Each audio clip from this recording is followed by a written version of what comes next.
तो गीता के चतुर्थ अध्याय के आज हम करेंगे 14 14th श्लोक करेंगे। पिछले बार जो श्लोक था वो हमने एक ही श्लोक लिया था 13, जो वर्ण व्यवस्था पर था।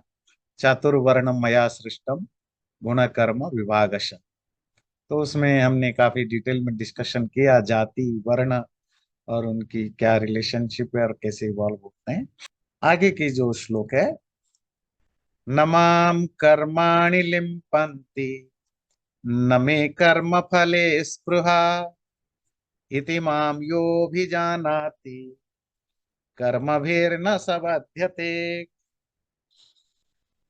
मुझे किसी भी तरह का कोई कर्म या एक्शन कंटामिनेट नहीं करता, मुझे करप्ट नहीं करता, टेंट नहीं करता। न मे कर्म फले स्पृहा, ना मुझे किसी भी कर्म में, काम में या काम के रिजल्ट में किसी तरह की कोई इच्छा है, मेरे कोई इंटरेस्ट है।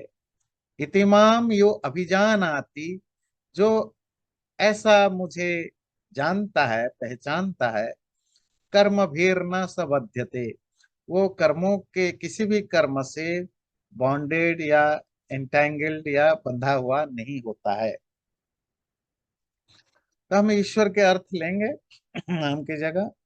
तो परमात्मा ना किसी कर्म से, जो परमात्मा परमात्मा भी बहुत काम करता है ना, सृष्टि को बनाना, उसको केयर करना और नेचर उसको कंट्रोल करना, बहुत सारे की चीजें।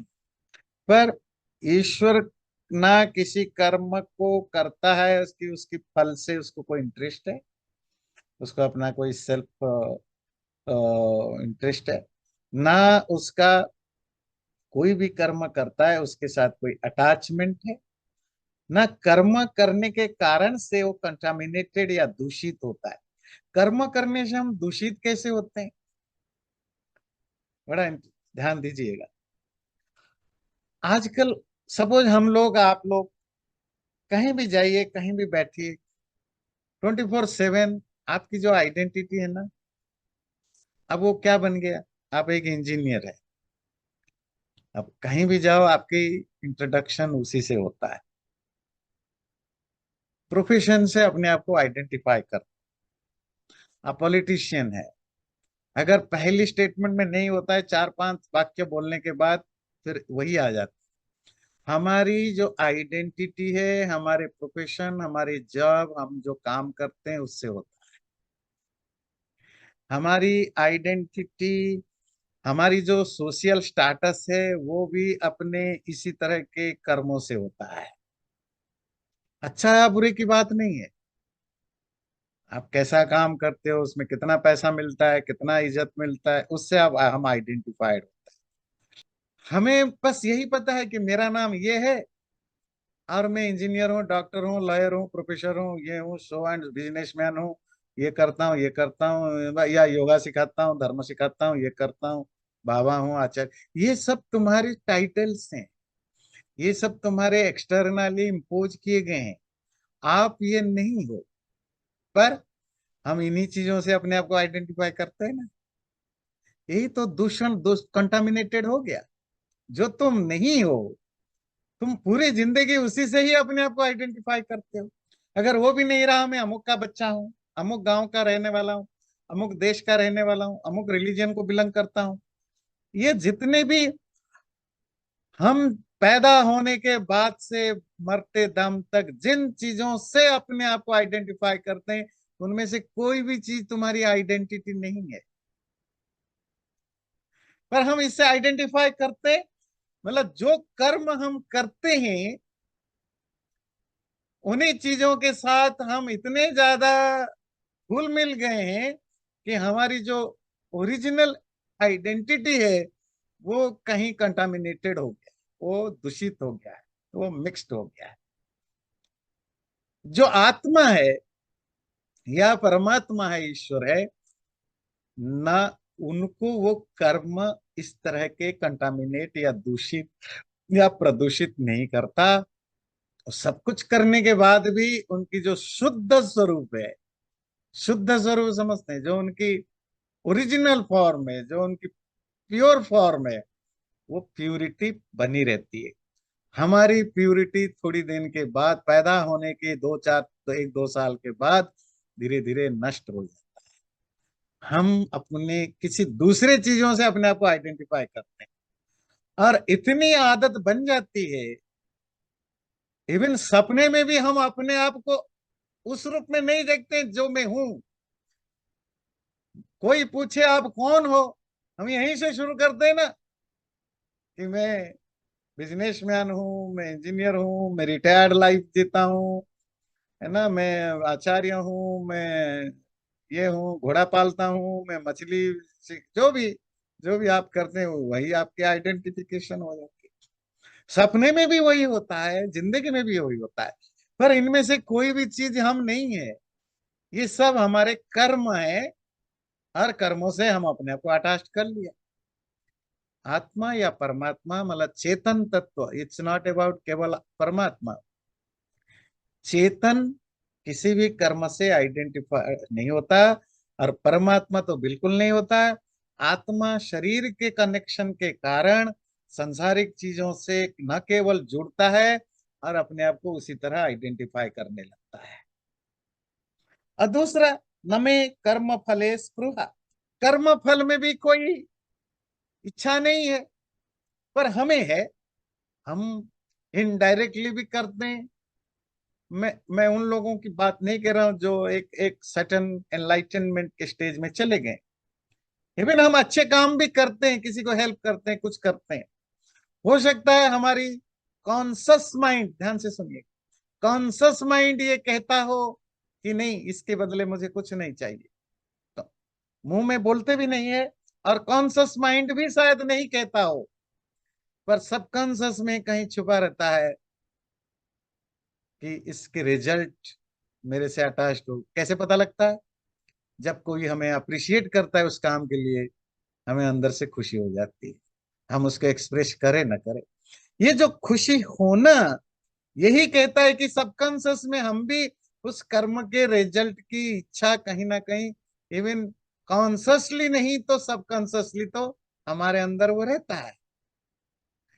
पर जब जो परमात्मा है, वो सबकॉन्शियस हो, कॉन्शियस हो, अनकॉन्शियसली उसके साथ कोई इच्छा नहीं है। न केवल इतना, इवन जब हम और आप उस स्टेज को पहुंच जाएं, एनलाइटनमेंट के स्टेज को, हमारी भी इसी तरह का कोई भी कर्म से, ना डायरेक्टली, ना इनडायरेक्टली, ना सबकॉन्शियसली, ना अनकॉन्शियसली इच्छाएं भी खत्म हो जाएगी।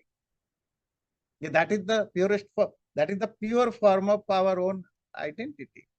और बाकी जो इसको ठीक ठीक जानता है, फिर वो ना किसी कर्म से अटैच्ड होता है, ना बंधन में पड़ता है। जी, मनोज जी ने हाथ उठाया है, तो प्लीज। अच्छा, I think it's a digression, but मेरा एक क्वेश्चन था कि अगर हम एक सोशल सेटिंग में जाते हैं, अगर अपने को इंजीनियर या अपने प्रोफेशन से आइडेंटिफाई नहीं करते, आप एनलाइटेंड हैं, आप अगर वैसे हैं, तो आपका क्या रेस्पॉन्स होगा?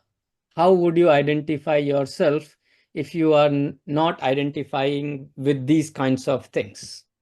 आप कभी ना बड़ी चीजें छोड़िए, जिनका कुछ भी नहीं है, जो बहुत लेमैन है, गांव में गरीब लोग हैं, थोड़ी बहुत कुछ मजदूरी करते हैं, उनको जाके पूछिए तुम कौन हो। वो कोई एनलाइटेंड नहीं है।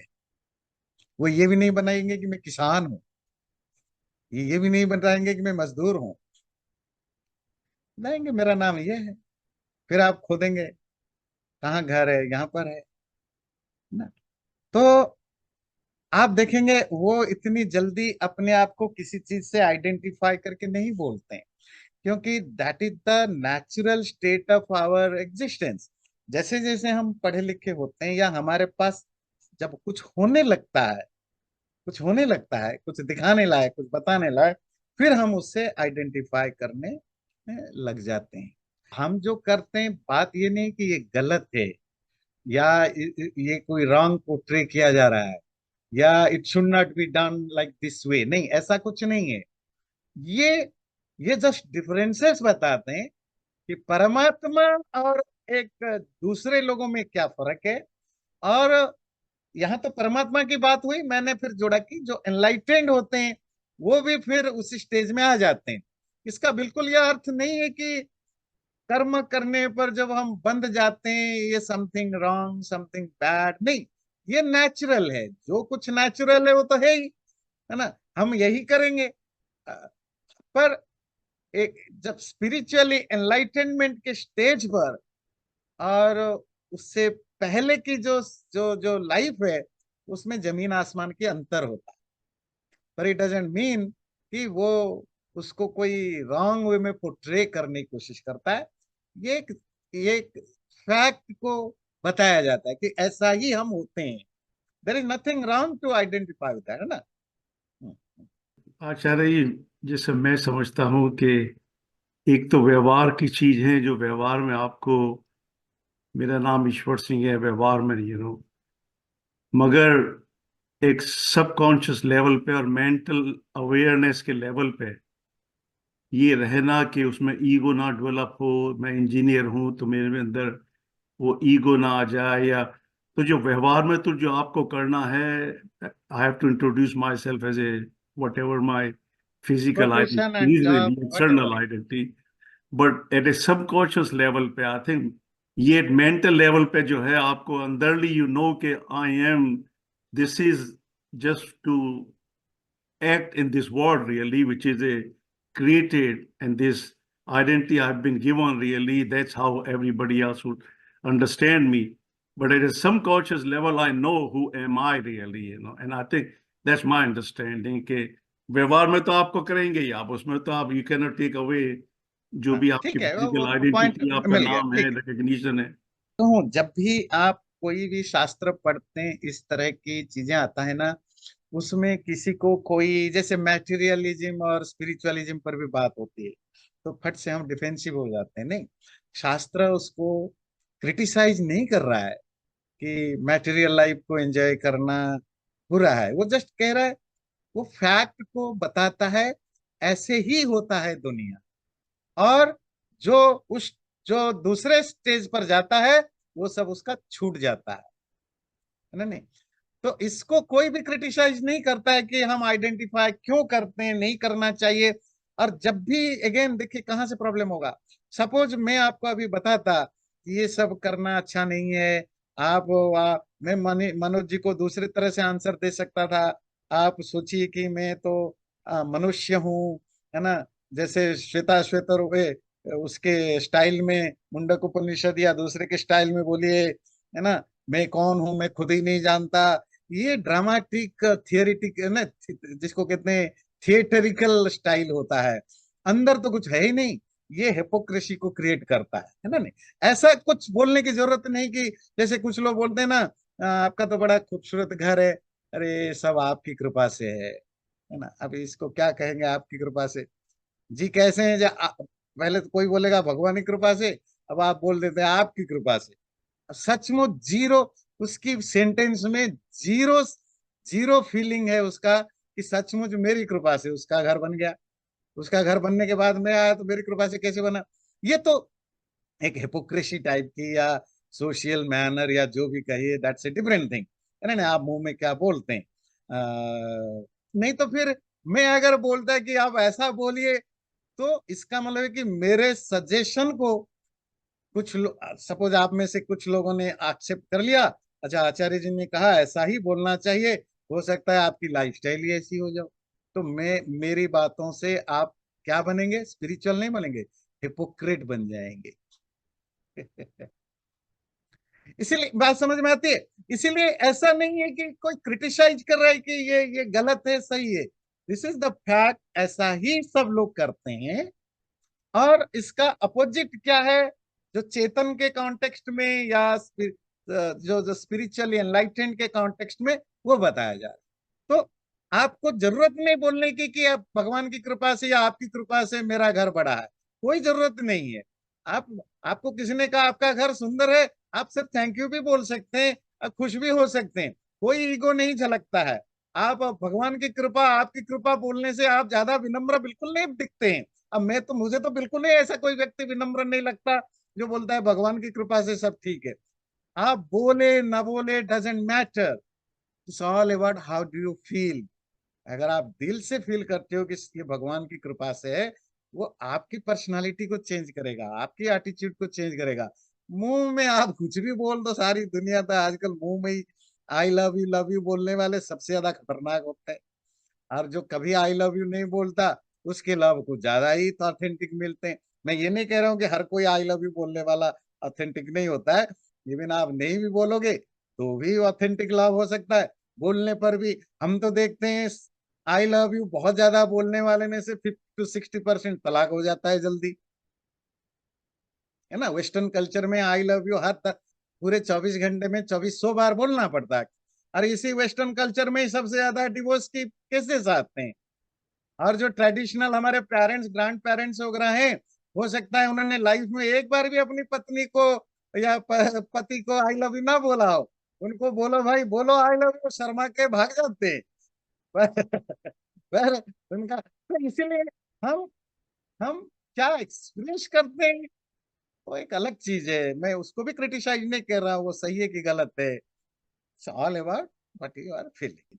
हाँ, मनीष जी कुछ कह रहे हैं। Acharya ji, a different perspective on the same question, same discussion, that this chapter 14, what is telling us कि हम आत्म खोज में ठीक है, ये है, and हम expect नहीं करते हैं different. But if I have to say to the next generation, what should I do to make them understand कि आप this is not your identity? I mean, हमारे जैसे हम समाज में हैं, हमको लोग इंजीनियर बनने बोला, हम बन गए, that became our identity, and अभी हम इस उम्र में trying to understand. But how do I make the younger people understand कि that is not the way to identify you? What is Manish ji, बिल्कुल ऐसा कोई सजेशन नहीं, ना कोई अपने आप को इंजीनियर के रूप में आइडेंटिफाई करता है। There is nothing wrong. कोई प्रोफेसर के रूप में करता है, नथिंग रॉन्ग। हाँ, रॉन्ग कहाँ होता है? जब आप अपनी पूरी पर्सनालिटी को, इनर एंड एक्सटर्नल सबको अपनी प्रोफेशन के साथ ही जोड़ देते हो, तो आपकी लाइफ मिजरेबल होता है। आप अपने आप को इंसान समझो। आपकी आयु मैक्सिमम 100 ईयर्स है। है ना? नहीं, आप आप गधा चरा घोड़ा चराने वाले हो, गधा चराने वाले हो, या देश का राष्ट्रपति हो, ये पैसा कमाने और सोसाइटी में थोड़ी सी अच्छी इमेज के साथ, अच्छे अप्रिसिएशन के साथ रिस्पेक्टफुली जी जाते हैं। That's it. पर अंदर से आपके अंदर ये फीलिंग हो, जबकि ज्यादातर लोग इसी तरह की सलाह देते हैं अपने बच्चों को, सबको, भाई ह्यूमिलिटी बनाए रखो। आप कुछ भी करते हो उस पर ज्यादा अपने आप को कनेक्टेड मत करो, प्राउड फील मत करो, है ना? नहीं, पर बाकी जहाँ इंट्रोडक्शन, बाकी आप इंजीनियर है तो है, जो पूछेंगे तो आप बताएंगे मैं इंजीनियर हूँ।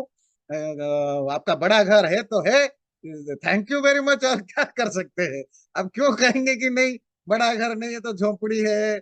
क्यों? जरूरी नहीं है झोपड़ी बोलने से आप ज्यादा विनम्र दिखेंगे। बस स्माइल कर लीजिए, थैंक यू कर दीजिए, दैट्स मोर देन, है ना? बड़ा घर है तो है, किसको चोरी करके थोड़ा ही बड़ा घर बना। तो कोई कोई जरूरी नहीं है, बस है कि आपका अंदर क्या हो। अंदर at the end of the day, जैसे जैसे मेरा उम्र बढ़ता है, मैं ये फील करता हूँ, लोगों को भी बोलता हूँ बहुत कड़वी शब्द में, तुम किसी जानवरों से कोई बेटर नहीं। मतलब तुम, मतलब हम सब में, जैसे गाय बकरी घोड़ा हाथी चींटी पैदा होते हैं, खाते हैं पीते हैं, जैसे भी उनकी लाइफ है जीते हैं, हम भी इसी तरह खाते पीते हैं, बढ़ते हैं। हमारी इंटेलिजेंस ठीक है, विजडम ज्यादा होने से हम ज्यादा बेटर लाइफ जी पाते हैं, बेटर स्टैंडर्ड में जीते हैं। पर एट द एंड हम भी बच्चा पैदा करते हैं, वो भी करते हैं, हम भी मर जाते हैं। That's it. मरने के बाद जो बहुत ज्यादा कहते हैं ना, हमारा नाम रहेगा, एक जनरेशन के बाद कोई पूछने वाला नहीं, कोई पूछने वाला नहीं हो। और वो जनरेशन भी जो आपके एज की जनरेशन, मतलब सपोज मैं अभी जिस 55 की एज की हूँ, तो मैं सोचूं कि मुझे लोग याद रखें, मैं ऐसा कुछ करूं, तो मेरे 5-10 साल पहले के और 5-7-10 साल आगे के जितने लोग जब ये मर जाएंगे सब, तो कोई नाम लेने वाला अपना घर में भी कोई नहीं होने वाला। आप कितने बार आप अपने दादा परदादा के बारे में क्या जानते? कितने लोग जानते हैं अपने दादा परदादा के बारे में? कुछ नहीं। कोई रेयरली, जिन्होंने देखा होगा, थोड़ी बहुत मेमोरी होगी, कुछ नहीं। जब आप अपने दादा परदादा तक याद नहीं रखते हो, तो क्या आपके पापा के दोस्त थे वो, उन्होंने ये बनाया था? ये स्टुपिडिटी है, ये एक्सट्रीम लेवल, ये स्टुपिडिटी है। ये फालतू की चीजों में आइडेंटिफाई करना। आप इंसान हो, माँ बाप ने पढ़ा लिखा लिया, पैसा कमाने के लिए जो कुछ कर रहे हो, अपनी लाइफ को बना रहे हो, एंजॉय करो उसमें, बाकी आपका कुछ नहीं है। हम जानवरों से, जी मेरे साथ ही क्यों घटा, लोग पूछते हैं, मेरे मेरे बच्चा क्यों बीमार पड़ा। तुम कौन सा भगवान का स्पेशल मैसेंजर हो कि तुम्हारे साथ नहीं होगा? तुम उस, मुझे प्रूव कर दो, तुम उस कुत्ता बिल्ली से तुम क्यों क्यों बेटर तुम्हें ट्रीट किया जाए।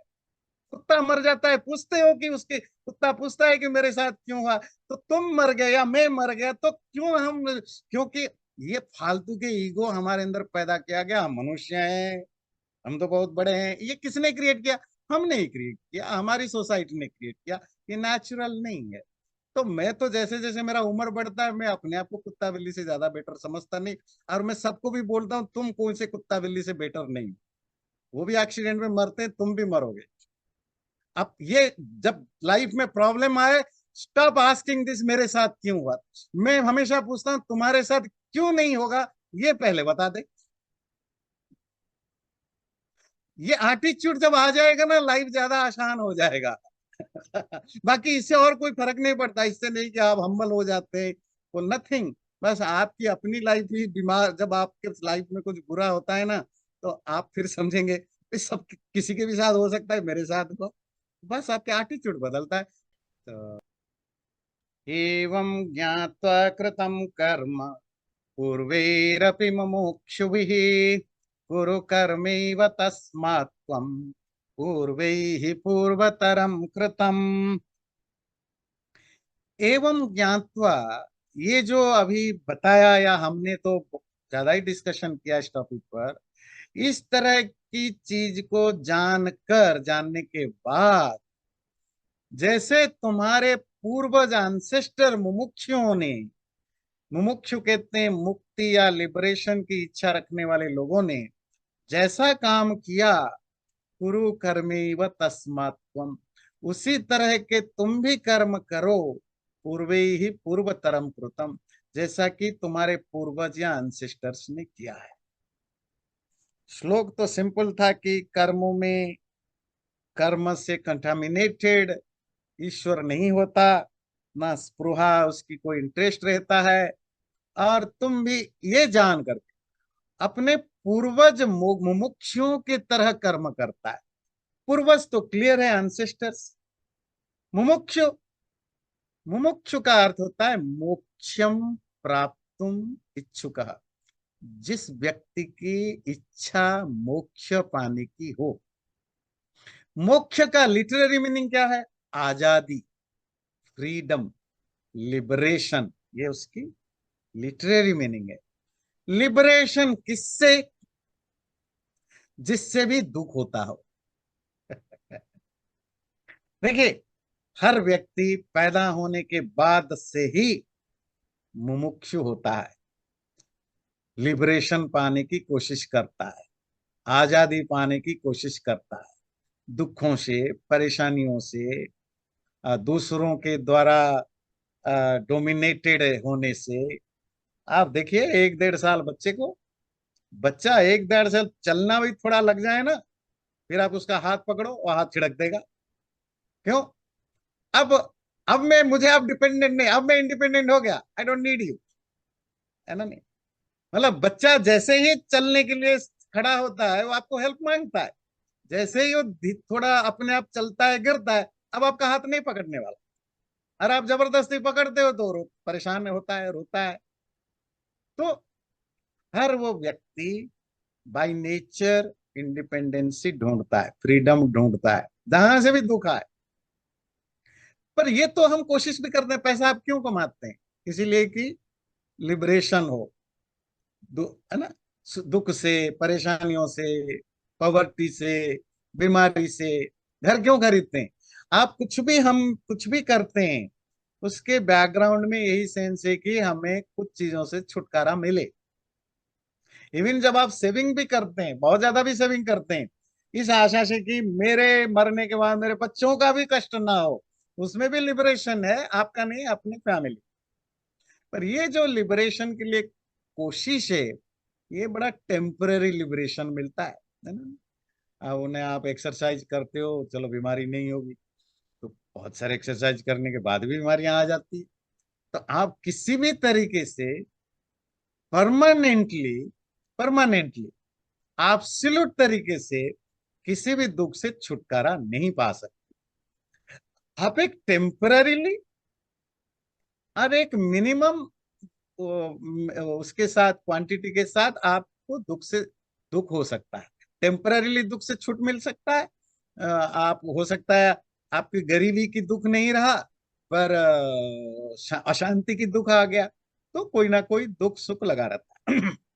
तो जिन लोगों ने मतलब हमारे पूर्वजों ने, एंसेस्टर्स ने, ऋषि मुनियों जिनकी बात कह रहे हैं, जिन्होंने सोचा कि नहीं, मुझे ये टेम्पररी लिबरेशन तो मिलता था, पर I have to, every moment I have to struggle to get more liberation. तो मुझे ऐसा लिबरेशन, मुक्ति चाहिए जो एब्सोल्यूट हो और परमानेंट हो, कि एक बार मिले कि दोबारा और ना वो दुख हो, ना कोई दूसरे तरह का भी दुख हो, और दूसरा वो परमानेंट हो जाए।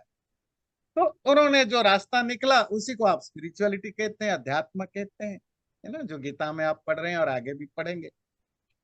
तो ऐसे मोक्ष की, परमानेंट स्थायी मोक्ष की, लिबरेशन की इच्छा रखने वाले हमारे आपके जो पूर्वज हैं, कृष्ण कह रहे हैं, पूर्वज मतलब पुराने ऋषि मुनि, जैसे उन्होंने कर्म किया था, इस मोक्ष की इच्छा रखने के कारण जिस तरह के कर्म किया था, तुम भी उसी तरह के कर्म करो। उससे क्या होगा? कर्म भी करते रहोगे, और तुम उससे बॉन्डेड भी नहीं होगे, आइडेंटिफाइड भी नहीं होगे, और जब मरोगे तो मुक्ति मिल जाएगी। तुम भी ऐसा ही करो। किम कर्म किम कर्मेति कवयोप्यत्र मोहितः, तत्ते कर्म प्रवक्ष्यामि यज्ञात्वा मोक्ष से शुभात्। हे अर्जुन, कर्म क्या है? कर्म कहते हैं एक्शन। किम अकर्म, व्हाट इज इनएक्शन? इनएक्शन क्या है? कवयोपि अत्र मोहितः। बड़े बड़े कवि, कवि मतलब पोएट नहीं है, कवि मतलब क्रांत दृष्टा, जो फोरसाइटर हैं, जो अर्थात सिंपल वे में वाइज पीपुल, ज्ञानी लोग भी मोहित होते हैं, कंफ्यूज्ड होते हैं, डिल्यूडेड होते हैं। किसके बारे में? कौन सा करना एक्चुअल कर्म है, कौन सा अकर्म है, क्या करना चाहिए, क्या नहीं करना चाहिए। तत्ते कर्म प्रवक्ष्यामि, मैं तुम्हें वही बताऊंगा, उसी कर्म के बारे में जिसमें ज्यादातर ज्ञानी लोग भी कंफ्यूज होते हैं। यज ज्ञात्वा, जिसको जानने के बाद, मोक्ष से शुभात, तुम अशुभ से, गलत चीजों से मुक्ति मिल जाएगी। अशुभ का मतलब यहाँ मृत्यु है ना, मृत्यु जो है मोस्ट इनऑस्पिशियस थिंग है। जन्म मृत्यु, मृत्यु क्यों होता है? पैदा होने से। तो जन्म मृत्यु की जो व्हील है संसार, यही इनऑस्पिशियस है। इस अशुभ से तुम्हें मुक्ति मिल जाएगी। अच्छा, ये श्लोक नंबर है 16, और चतुर्थ अध्याय स्टार्ट होता है आ, कि मैं अर्जुन तुम्हें वो बताने जा रहा हूं जो मुझे, जो विवस्वान को बताया था, विवस्वान ने मनु को, मनु को इक्ष्वाकु को, ऐसे ऐसे करके आप अगर तीसरा तक, तीसरे के बाद सीधा 16 स्टार्ट करेंगे, बीच में 4 से 14 तक आप नहीं भी करेंगे, आपको कुछ भी मिस नहीं होगा। मतलब कंटिन्यूटी एक्चुअली 3 के बाद 16 से ही बनेगी। तो 4 से लेकर 16 तक जो है, ये बिल्कुल एक अलग अलग स्क्रीन में या अलग ढर्रे में ये बातें गई थी। अब आते हैं टॉपिक पर। कर्म और अकर्म, एक्शन और इनएक्शन में ज्ञानी लोग भी कंफ्यूज्ड होते हैं। और सच पूछिए, दुनिया में हर व्यक्ति कितना भी बड़ा ज्ञानी हो, कितने भी बड़े बड़े पावरफुल हो या आम आदमी हो, क्या सही है क्या गलत है, क्या मुझे करना चाहिए क्या मुझे नहीं करना चाहिए, ये पजल सबके अंदर रहता है। ये डिलेमा पजल ये डे टू डे पर और मरते दम तक हर व्यक्ति को रहता है। डॉक्टर जो आपका इलाज करता है, जब उसके साथ बीतता है, वो भी कंफ्यूज होता है कि मुझे क्या करना चाहिए, है ना। जो काउंसलर आपको आजकल बहुत सारे आप देखेंगे, आजकल क्यों, बहुत दिनों से हैं ये जो होता है ना, मोटिवेटर्स। हाँ, तो आप अंग्रेजी में और यूरोपियन कंट्रीज में तो बहुत बुक लिखे गए हैं अंग्रेजी में, मोटिवेशनल। उनको देख करके भारत में भी शुरू हो गए। तो कॉरपोरेट फील्ड में उनको सब बुलाते हैं। वो पहले पुराने जमाने में एक शिव खेरा करके भारत में बड़े पॉपुलर थे। आजकल तो सैकड़ों हो गए हैं, है ना। अब जब से यूट्यूब आया, अब तो गली गली में हर कोई मोटिवेटर मोटिवेशनल स्पीकर हो गए हैं। लाखों करोड़ों कमाते हैं आपको मोटिवेट करने के नाम पर, और उनकी लाइफ देखो, वो खुद ही डिमोटिवेटेड रहते हैं हर चीज में। उन्होंने सिर्फ मोटिवेशनल स्पीच के अलावा लाइफ में और कुछ नहीं किया है। बात समझ में आती है? तो लोग क्यों? क्योंकि जो दूसरों को भी ज्ञान देता है, वो भी अपने लाइफ में कंफ्यूज ही होता है, उसमें भी डिलेमा है, वो खुद ही परेशानी में होता है। मतलब आप कहेंगे एक्शन और इनएक्शन को उस अर्थ में मत लीजिए कि गुड एंड बैड, अच्छा मैं जो कर रहा हूं पाप तो नहीं है। बात पाप पुण्य की नहीं है। अर्जुन की जो डिलेमा को समझिए। अर्जुन एज ए सोल्जर, एक सैनिक, राजा, जिसकी राज्य को किसी ने छीन लिया, और इतने दिनों तक नेगोशिएशन के बाद कुछ भी नहीं हुआ, तो राइटफुली धर्म के दृष्टि से उसको युद्ध करना चाहिए। ये धर्म है, कोई पाप नहीं है, जीरो पाप है। अगर अर्जुन का लड़ाई करना अधर्म होता, तो दुनिया में तो फिर कभी लड़ाई नहीं होती। पर सामने जो खड़े हैं रिश्तेदार, चाचा मामा भतीजा, उनको नहीं मारना चाहिए, ये भी धर्म है ना नहीं? अब कंफ्यूजन है कि नहीं?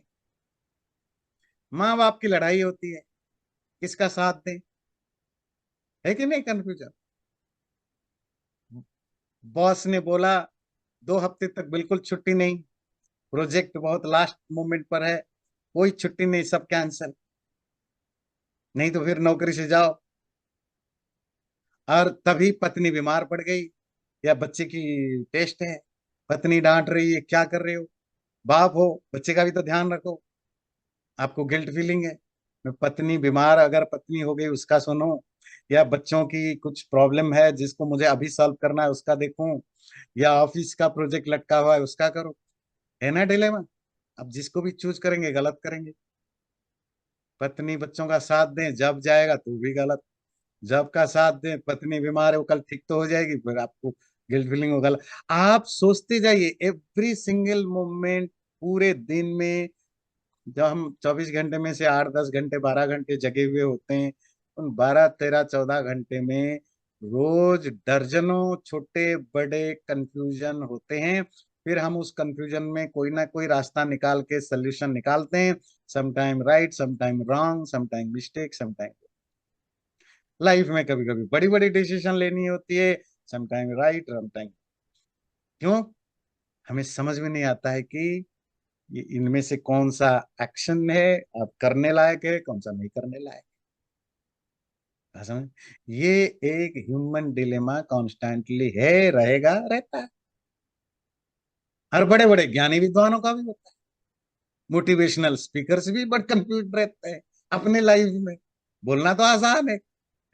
बात समझ में आती है कि नहीं? तो कर्म और अकर्म से तो इसीलिए आगे आप पढ़ेंगे गीता में कहते हैं कर्मणो गहना गति।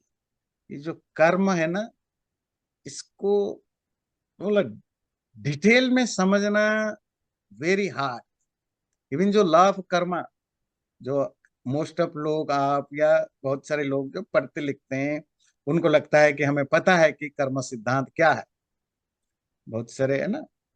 पर आप यकीन मानिए, आप कितने भी कर्म सिद्धांत को अच्छी तरह घोल के समझ जाइए, पानी की तरह समझ जाइए, तो भी आपके अंदर, जैसे ही आप फील्ड में जाएंगे, आपको 10 प्रॉब्लम ऐसा आएंगे, आप कहेंगे कि ये कहाँ लॉ ऑफ कर्म में फिट बैठेगा। तभी कंफ्यूजन होगा। कोई भी कर्म अपने आप में व्हाइट या ब्लैक नहीं होता। दूसरों का भला करना अपने आप में अच्छा या बुरा नहीं है, ध्यान रखिए। दूसरों को डोनेट करना, चैरिटी करना अपने आप में अच्छा या बुरा नहीं है। मतलब ये ब्लैंकेट गुड और ब्लैंकेट बैड नहीं है। हिंसा करना ब्लैंकेट गलत, मतलब पूरी तरह गलत नहीं है। उसमें हजारों, मैं जब हजार कहता हूँ ना, 1000, कभी कभी मेरी स्टाइल है, मतलब there are lots of aspects होते हैं, बहुत सारे अलग एस्पेक्ट्स होते हैं, जिसके बेस पर ये डिसीजन लेना पड़ता है कि ये जो मैं कर रहा हूँ वो धर्म है या अधर्म। धर्म का मतलब एक्शन, अधर्म का मतलब इन एक्शन, इन इसी रूप में लीजिएगा, बात समझ में आती है। तो बहुत सारे फैक्टर्स काम करते हैं। ये जो आप लोग पूछते रहते हैं, देखो कहा ये इतना अच्छा आदमी है, ये तो दुख भोग रहा है, ये देखो बुरा आदमी है, ये तो एंजॉय कर रहा है, क्योंकि आप ब्लैक एंड व्हाइट में देखना चाहते हो। और कर्म ब्लैक एंड व्हाइट में नहीं होता। आप कह रहे हैं दान अच्छी, मैं आपको पूछूं, दुनिया में किसी को भी पूछूं, दान देना, चैरिटी करना अच्छा है कि बुरा है, आप कहेंगे अच्छा है। पर जैसे जैसे आपका ज्ञान बढ़ेगा, आप हेजिटेट करेंगे बोलने के लिए मेरे तरह, दान अच्छा है बोलने के लिए भी 10 बार सोचेंगे। क्यों? दान 50 तरह के दान हो सकते हैं। आप किस इंटेंशन से दे रहे हो, किस एटीट्यूड के साथ दे रहे हो, किसको दे रहे हो। जब आप इसको एनालाइज करते हो, उसमें कितने सारे कलर्स होते हैं। तो आप 10 दानियों को खड़ा कर दो, बोलो देखो ये 10 दानी है, ये तो सब स्वर्ग जाएंगे। देखो इन्होंने एक भी पैसा नहीं दिया किसी को, ये 10 अदानी है, नॉन नॉन डोनर डोनर है, तो ये सब तो नरक जाएंगे। नहीं, पता चला कि उनमें से 4 स्वर्ग जाएंगे ना देने वालों में से, और 6 देने वाले ही नरक जाएंगे। फिर यमराज से आप पूछोगे, मतलब कहानी की दृष्टि से है ना, जैसे वो हम कहानी सुनाते थे, फिर ये चित्रगुप्त को निकालेगा और तुम्हारी पोथी निकाल के बताएगा, भाई दान तो दे रहे थे, देखो तुम्हारे दान देते समय तुम्हारा इंटेंशन क्या था, किस किस को दे रखे हो, किस मोमेंट में दे रखे हो, किस एटीट्यूड में दे रखे हो, किस इंटेंशन में दे रखे हो। ये सब के सब तो रेड रेड रेड सर्कल घुमाने लायक है। तो मेरी बात समझ में आती है। कोई भी चीज को, खास करके सनातन धर्म की ये बड़ी खूबी है, वो किसी भी चीज को एब्सोल्यूट नहीं बोलता। बौद्धों की तरह, जैनों की तरह वे नहीं कहता है अहिंसा ही सब कुछ है, सत्य ही नहीं। धर्मशास्त्रों को पढ़िए, है ना। हाँ, जो शास्त्र हम और आप पढ़ रहे हैं, गीता, उपनिषद, वेदांत, ये सब धर्मशास्त्र नहीं, ये सब अध्यात्म शास्त्र। इनमें आपको जो मिलेगा वो एब्सोल्यूट। क्यों? ये एक पर्टिकुलर टाइप व्यक्ति को लिए, जिनको स्पिरिचुअल पाथ पर जाना है, इनको ये प्रैक्टिस करना है। पर वही व्यक्ति अगर स्पिरिचुअल नहीं बनना है, फिर इनमें से बहुत सारी चीजें उसके लिए अप्लाइड होंगे भी। Conditions are applied.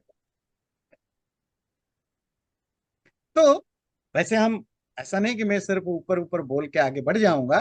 इस पर धीरे धीरे जैसे जैसे हम चर्चा करेंगे आगे के श्लोक, उसके द्वारा समझेंगे कि क्यों कर्म, एक्शन इज वेरी कॉम्प्लिकेटेड, क्या सही है क्या गलत है। पर ओवरऑल ये श्लोक कहता है क्या कर्म है क्या कर्म है। बड़े बड़े ज्ञानी भी इसमें कंफ्यूज्ड रहते हैं। मैं तुम्हें वो बताऊंगा जिसको जान करके तुम हर तरह के अशुभ, अशुभ मतलब इनऑस्पिशियस, अमंगल। ये अमंगल क्या होता है? जन्म और मृत्यु, मृत्यु जो होता है वो सबसे इनऑस्पिशियस, मतलब सबको बुरा लगता है ना, सबसे ज्यादा स्केरी होता है, सबसे हम हमें हमें उससे सबसे ज्यादा डर लगता है। उससे बचने के लिए तो सारा तामझाम है। और वो क्यों होता है? क्योंकि हम पैदा होते हैं। तो पैदा होना और मरने की जो साइकिल है, वो वो उन लोगों के लिए अशुभ है जिनको ये बुरा लगता है। हो सकता है हमें ये बुरा ना लगे, we may enjoy the universe, तो आपके लिए नहीं, हमारे लिए नहीं। जिन लोगों को ये बुरा लगने लग गया, ये बहुत पेनफुल लगने लग गया, उनको उससे छुटकारा पाने के लिए ये समझना बहुत जरूरी है। कृष्ण कहते हैं, वो मैं तुम्हें बताने जा रहा हूं। कर्मणो ह्यपि बोद्धव्यम, बोधव्यम च विकर्मणः, अकर्मणश्च बोधव्यम, गहना कर्मणो गतिः। देखो अर्जुन, तुम्हें कर्म क्या है, what is the real action, right action, वो भी तुम्हें जानना है। बोधव्यम, समझना चाहिए। One should understand, one should know. बोधव्यम च विकर्मण, क्या रॉन्ग कर्म है, क्या क्या कर्म नहीं करना चाहिए, प्रोहिबिटेड है, रॉन्ग है, वो भी तुम्हें समझना चाहिए। और तीसरा, अकर्मणश्च, और क्या अकर्म है, क्या क्या इनएक्शन है, वो भी तुम्हें समझना चाहिए। क्योंकि कर्मणो गहना गति, कर्म की जो जो जो नेचर है वो बड़ा कंफ्यूजिंग है, बड़ा डिफिकल्ट है। इसलिए तुम्हें ये अलग अलग समझना चाहिए। बड़ा इंटरेस्टिंग टॉपिक है, कंफ्यूजिंग है ना। क्या राइट कर्म के रॉन्ग कर्म, ये तो क्लियर समझ में आया। चलो भाई, कुछ कर्म तो या तो राइट या रॉन्ग होते हैं, कर्म विकर्म। फिर ये इनएक्शन क्या होता है, तीसरा जो समझना है, वही आप आगे पढ़ेंगे। अच्छा, आप कहेंगे इनएक्शन का मतलब, देखो जैसे हम घर में ताना मरता है ना, सोफा में पड़े पड़े खाना खाता है, निकम्मा है। अब ये इनएक्शन नहीं कह रहे इसको, क्योंकि फैक्चुअली तो सोफा में बैठना भी एक एक्शन है, टीवी देखना भी एक्शन है, सोना भी एक्शन है। फैक्चुअली ये इनएक्शन नहीं है। तो इनएक्शन किसको कहते हैं? अकर्म, जो आपने वेदांत वगैरह में पढ़े हैं ना, द्वितीय सेकंड चैप्टर में भी। आप सब कुछ कर रहे हो बाकी लोगों की तरह, तो भी आपका कर्म आपके लिए कर्म के रूप में काउंट नहीं होता है। मतलब सब कुछ किया, पर ये आप पता चला कि जब आपका शरीर छूटा, यमराज ने चित्रगुप्त को बुलाया, बुलाओ इसके अकाउंट में कितना कर्म किए। वो बोला तो ये ब्लैंक है जी सर। तो वो जाके पड़ोसी जाके लड़ेगा, अरे भाई मैंने इसको देखा है, ये कितने सारा काम करता था, इसका कैसे अकाउंट को ब्लैंक कर रखा है। यही तो समझना है। मतलब कर्म करते हुए भी तुम इनएक्टिव माने जाओ। खाली बैठा रहना इनएक्शन नहीं है। निकम्मा तो एक एक एक बुराई है, एक पाप है। उससे दूसरों का नुकसान हो न हो, खुद का बहुत सारा नुकसान होता है। अगले जन्म का तो जो होगा होगा, देखा जाएगा। इस जन्म में भी बड़ा नुकसान होता है। और आलस्य जो ना, आलस्य जिसको कहते हैं लेजीनेस, ये तो one of the biggest enemy, इंसान के बहुत बड़े शत्रु के रूप में काउंट किया जाता है। गुस्से से भी, गुस्सा नफरत से बराबर के होता है आलस्य, लेजीनेस। वो एक अलग चीज है, वो आलस्य है, इनएक्शन नहीं है। फर्क समझ में आता है ना। अकर्म नहीं है, वो आलस्य है, लेजीनेस है। अकर्म मतलब कर्म किया पर कुछ रजिस्टर में नोट ही नहीं हुआ है। वो हम समझाएंगे, अभी नहीं बोला। बोला आपको ये समझने की जरूरत है। कर्म विकर्म तो आप इन अनुमान लगा देते हो, अच्छा कर्म बुरा कर्म। ये इनएक्शन थोड़ी हायर लेवल की हो जाती है, क्योंकि ऐसा हम डे टू डे लाइफ में सुनते नहीं है। तो पहला उसी को ही वो व्याख्या करते हैं। कर्मण्य कर्म यह पश्येद कर्मणि च कर्म यः, स बुद्धिमान मनुष्येषु स युक्त कृत्स्नम कर्म कृत। हाँ, जो ध्यान से देखिए, क्योंकि वर्डिंग भी बड़ा कंफ्यूजिंग है।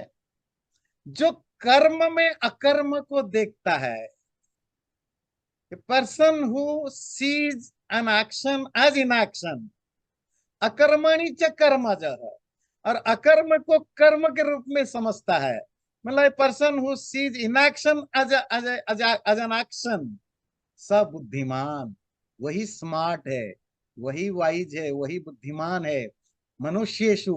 बाकी मनुष्यों में वो ज्यादा बुद्धिमान है।